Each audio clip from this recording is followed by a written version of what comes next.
আয়েশা রাদিয়াল্লাহু আনহা বলেন, একদিন আমি দেখি মায়ার নবী আমার রুমের মধ্যে বইয়া বইয়া গুনগুন করে কান্না করে।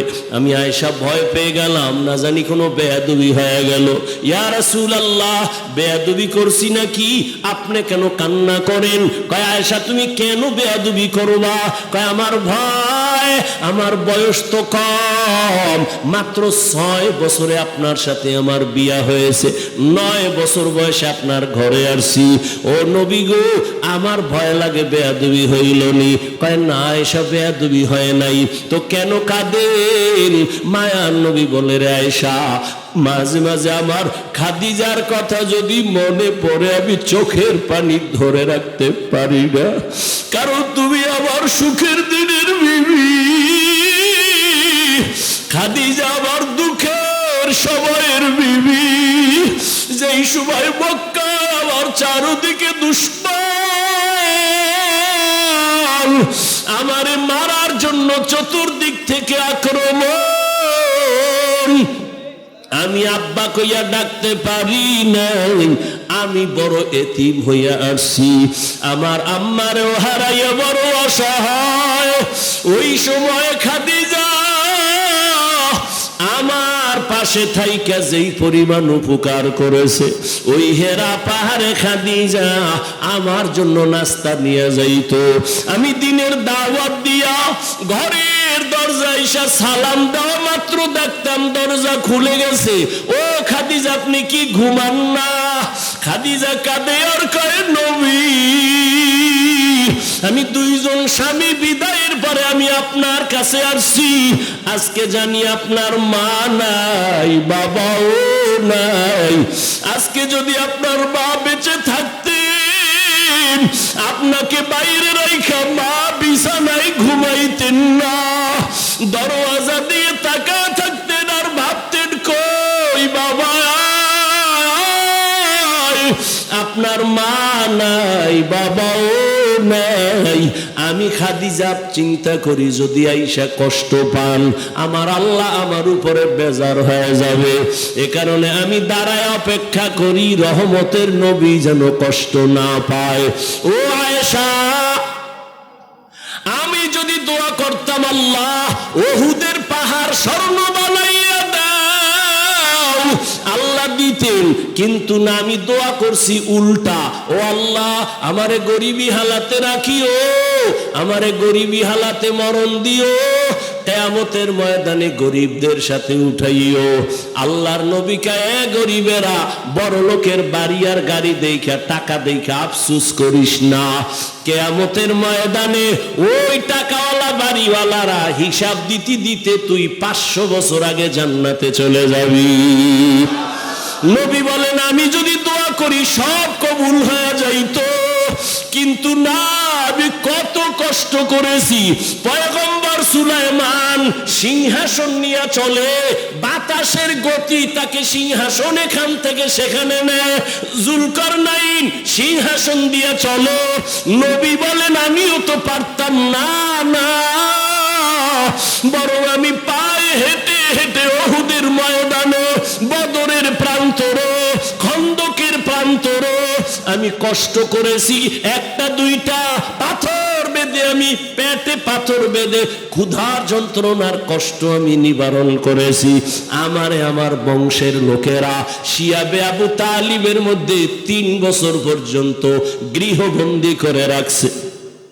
আমারে খানা দেয় না, পানি দেয় না। আমি আল্লাহর এত পেয়ারা নবী,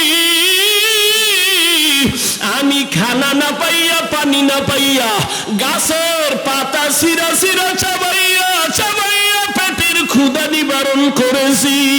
আর আমার পার্শ্বে খাদিজা, আরবের মধ্যে ধনী, সব ফালাইয়া আমার পাশে আইসা রইল, আর গাছের পাতা নিজে আমারে দেখে দেখে চাবাইয়া আমারে শেয়ার করলো, আমার কষ্ট ভাগাভাগি কইরা নিল। ও আয়েশা, খাদিজার কথা মনে পড়লে চোখের পানি ধরে রাখতে পারি না। ও আল্লাহর বান্দারা, রহমতের নবী 40 বছর পর্যন্ত কম বেশি হেরা পাহাড়ে আল্লাহর ধ্যানে সময় কাটাইতেন, সাধনা করতেন। এবার আপনাদের কাছে প্রশ্ন, আল্লাহর ঘর বাইতুল্লাহর দাম বেশি নাকি হেরা পাহাড়ের দাম বেশি? বুঝেন নাই? এই না পারলে চুপ থাকবেন, প্যাচ লাগাইবেন, একটা আউলা জৌলা কইবেন, ইমান কইমা যাইব। না পারলে চুপ থাকেন। বাইতুল্লাহর দাম বেশি না হেরা পাহাড়ের দাম বেশি? বাইতুল্লাহর দাম তো কোরআনের আয়াত দিয়া সাবিত। ইন্না আউওয়ালা বাইতিন উযিআ লিন-নাসি লাল্লাযী বিবাক্কাতা মুবারাকাও ওয়া হুদা মুবারাকাও ওয়া হুদাল লিল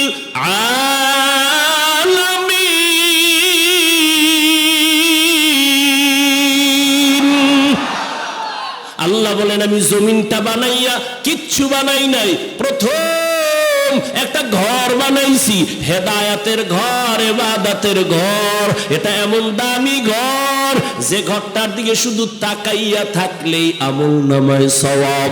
এমন একটা দামি ঘর, এই ঘরের এরিয়ায় একবার আল্লাহ বললে আল্লাহর আশিকদের আমলনামায় 1,00,000 বার আল্লাহ বলার সওয়াব চলে আসে। যেই বাইতুল্লাহর এরিয়ায় একবার যদি বলে লাব্বাইক, আশিকের আমলনামায় 1,00,000 বার লাব্বাইকের সওয়াব। বাইতুল্লাহর সীমানায় একটা সেজদা যদি দাও, 1,00,000 সেজদার সওয়াব আমার মাওলা দান করেন। এইবার প্রশ্ন এই দেশের উলামায়ে কেরামের কাছে, ও উলামায়ে কেরাম, আল্লাহর বাইতুল্লাহর দাম অনেক অনেক বেশি, তুলনাই নাই। এবার প্রশ্ন বড় জটিল। রহমতের নবী বাইতুল্লাহ দিয়ে তাকায়া থাকলে সওয়াব, সেই বাইতুল্লাহ সাইরা হেরা পাহাড়ে কেন নবী ধ্যানে কাটাইলেন? এই প্রশ্নের জবাব যদি আমগো দেশের টুপিওয়ালা আলেমরা ভালো করে জানতো, কোনদিন আল্লাহওয়ালা পীর আউলিয়াদের খানকার বিরুদ্ধে কথা বলতো না। আউলিয়ারা কারে উকবা ইখতিয়ার, জাহেলারা কারে দুনিয়া ইখতিয়ার। মাইলে মোমেন সোয়ে মোমেন মিশাওয়াত, মাইলে কাফের সোয়ে কাফের মিশাওয়াত। সোহবতে সলে তোরা সালে কুনাত, সোহবতে তলে তোরা তলে কুনাত জামানা। সোহবতে বা আউলিয়া বেহতেরা সদ সালা তাআত বেরিয়া। খারাপ লাগে আপনাদের? আল্লাহ কবুল করেন। কোন জায়গায় দিয়ে ঢুকছি মনে আসেনি? কি মনে আছে ক? হ্যাঁ, নো নো নো, ওই বেদাতি সেজদার দলিল দিছে দুইটা, মনে আছে? দুই দলিল দিয়া কাট করে ফেলাইছে আমারে। আদমের মাওলায় সেজদা দিতে বলছে ফেরেশতা গো, সম্মানের সেজদা। ইউসুফ নবীরে মা বাবা ভাইরা সেজদা দিছে সম্মানের। দলিল দিয়ে আমারে কাট করে ফেলাইছে। এখন জবাব দিলে লাগবে রুহানি পাওয়ার, ফেরাসাতের পাওয়ার যাদের আছে তারা বলবে, এই তুই যে দলিল দিলি আদম নবী, ইউসুফ নবী, বল তুই কোন নবীর উম্মত? তুই কি আদমের উম্মত নাকি ইউসুফের উম্মত? কি বলবে? কি বলবে? বলবে আমি মুহাম্মদের উম্মত। বললেই সাথে সাথে জুতাটা হাতে নিয়ে বলবে, এই মুহাম্মদের উম্মত যদি বলো, বল এবার রেডি হ, কানে ধর, বল মুহাম্মদের আদর্শের মধ্যে একটা প্রমাণ দেখা। রহমতের নবীর 63 বছর হায়াতে একজনে কি আবেগ দিয়া নবীর সেজদা দিছেনি সম্মানের? দিছে? নবীর বিদায়ের পরে দুনিয়াতে যত মাজার, ও রংপুরের মুসলমান বলো, মদিনাওয়ালা নবীর মাজার থেকে দামি মাজার কোনটা?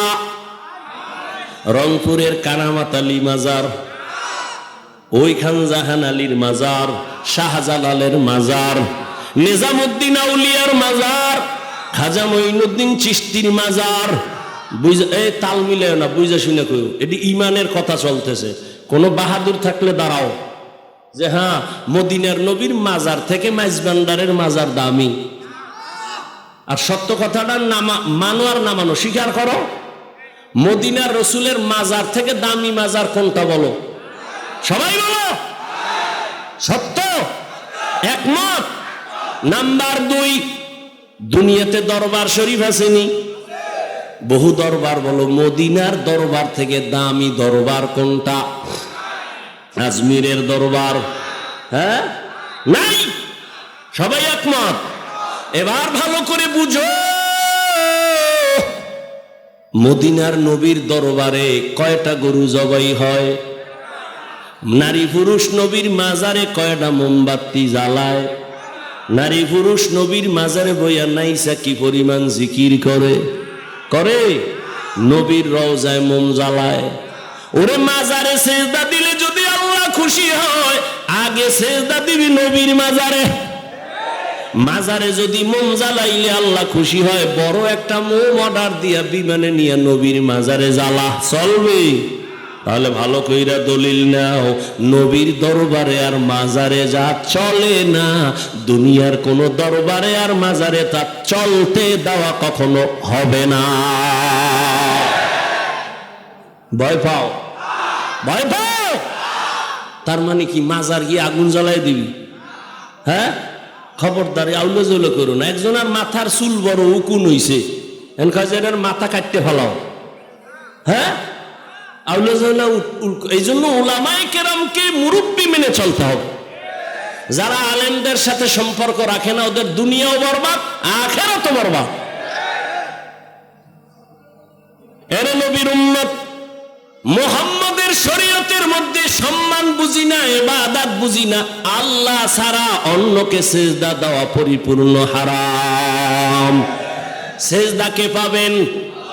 আর কেউ কখনোই পাবে না। আল্লাহ বুঝার তৌফিক দান করে।